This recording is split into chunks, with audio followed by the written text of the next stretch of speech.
এখন আমি বক্তব্য রাখার জন্য আহ্বান জানাচ্ছি বিরোধী দলীয় চিফ হুইপ মোহাম্মদ নাহিদ ইসলাম, 184, ঢাকা 11।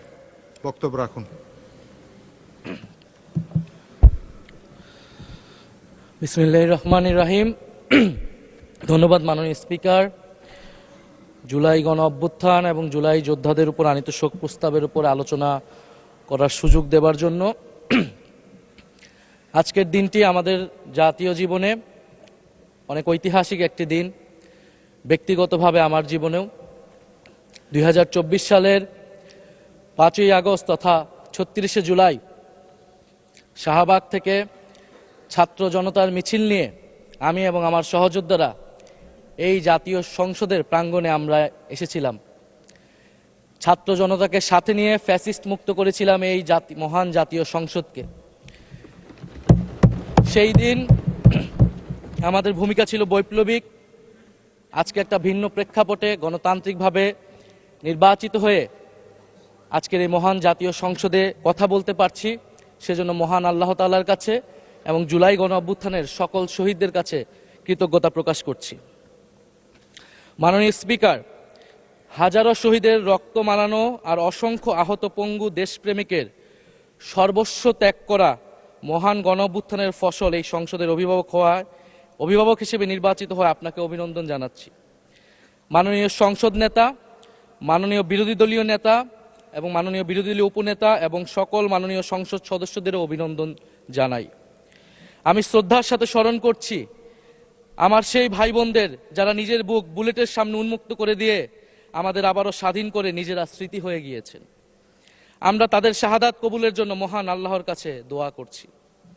একই সাথে আহত ও পঙ্গু জুলাই যোদ্ধা ভাই বোনদের প্রতি আমার সবটুকু আবেগ, শ্রদ্ধা আর ভালোবাসা দিয়ে কৃতজ্ঞতা জানাচ্ছি। তাদের সুস্থতা কামনা করছি। তাদের অমূল্য জীবন, রক্ত আর অপরিসীম ত্যাগের ফলে আমরা আজ সংসদ সদস্য।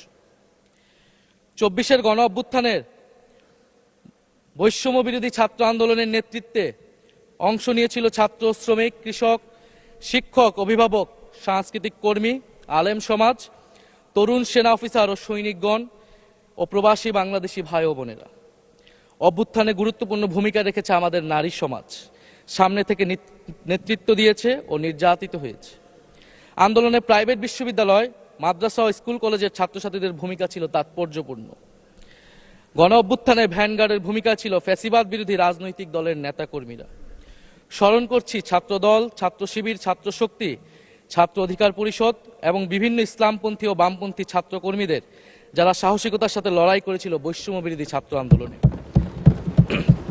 মাননীয় স্পিকার, 24 মানে কেবল 24 না, এর পিছনে রয়েছে বিশাল প্রেক্ষাপট। আমি স্মরণ করছি 47-এর আজাদির লড়াই, 71-এর মহান মুক্তিযুদ্ধ এবং 24-এর ছাত্র জনতার গণ অভ্যুত্থান এবং সকল জাতীয় শহীদকে। এ সকল ঐতিহাসিক জাতীয় সংগ্রামের ধারাবাহিকতায় আজকের বাংলাদেশ গৌরব নিয়ে দাঁড়িয়ে আছে। স্মরণ করছি পিলখানা হত্যাকাণ্ডের শহীদ, শাপলা হত্যাকাণ্ডের শহীদ, মোদী বিরোধী হত্যাকাণ্ডের শহীদ, ফ্যাসিস্ট আমলে গুম হওয়া ব্যক্তিদের স্মরণ করছি। 18 সালের কোটা সংস্কার আন্দোলন ও নিরাপদ সড়ক আন্দোলনের ছাত্র কিশোরদের অকুতোভয় সাহসকে স্মরণ করছি। স্মরণ করছি আমাদের ভাই শরীফ ওসমান হাদী, যিনি তার সাহসিকতার মাধ্যমে বাংলাদেশকে একটি ইনসাফ ভিত্তিক বাংলাদেশ হিসেবে গড়ে তুলতে চেয়েছিলেন। তিনি আর আমাদের সাথে নাই। আমরা ওসমান হাদী ভাইকে স্মরণ করছি। শহীদ আবরার ফাহাদ ও শহীদ ফেলানী খাতুনকে স্মরণ করছি, যারা ভারতীয় আধিপত্যবাদের বিরুদ্ধে লড়াই করে বাংলাদেশকে আজকের এই জায়গায় নিয়ে এসেছে। 24-এর ছাত্র জনতার গণ অভ্যুত্থানে মাঠের নেতৃত্বের একেবারে সামনে থাকার কারণে আজকের দিনটি আমার জন্য একই সাথে আবেগের, কষ্টের ও আনন্দের।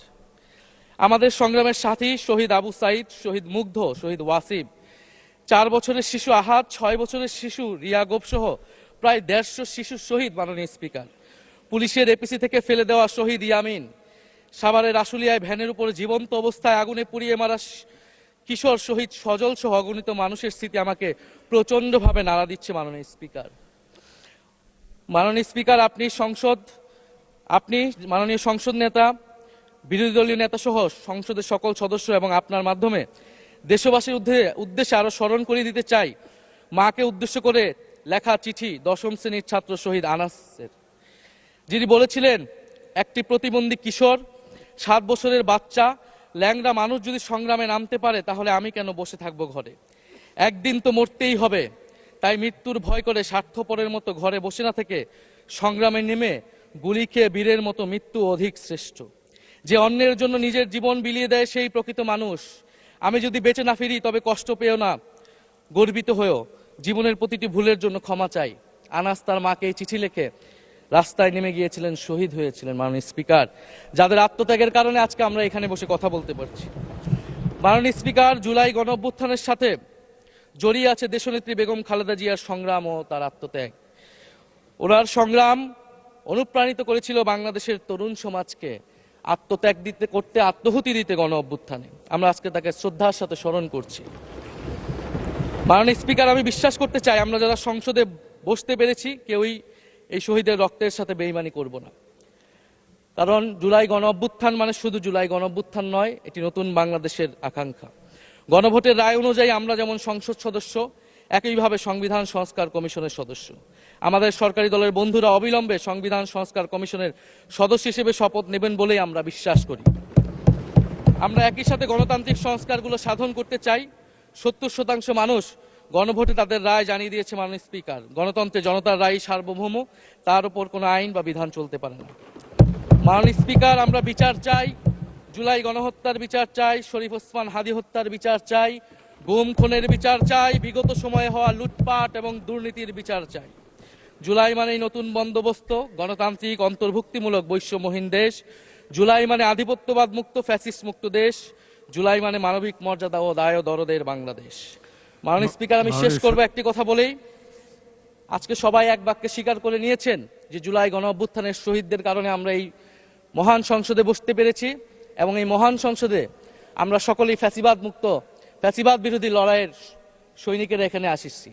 আপনার প্রতি নিবেদন থাকবে কোনো ফ্যাসিস্ট তার দোসর যাতে আজকের এই মহান সংসদে বক্তব্য দিয়ে সংসদকে কলুষিত করতে না পারে। আমরা ফ্যাসিস্ট মুক্ত, আমরা ফ্যাসিবাদের দোসর মুক্ত জাতীয় সংসদ চাই। মাননীয় স্পিকার, আপনাকে ধন্যবাদ। ইনকিলাব জিন্দাবাদ। ধন্যবাদ মাননীয় বিরোধী দলীয় চিফ হুইপ।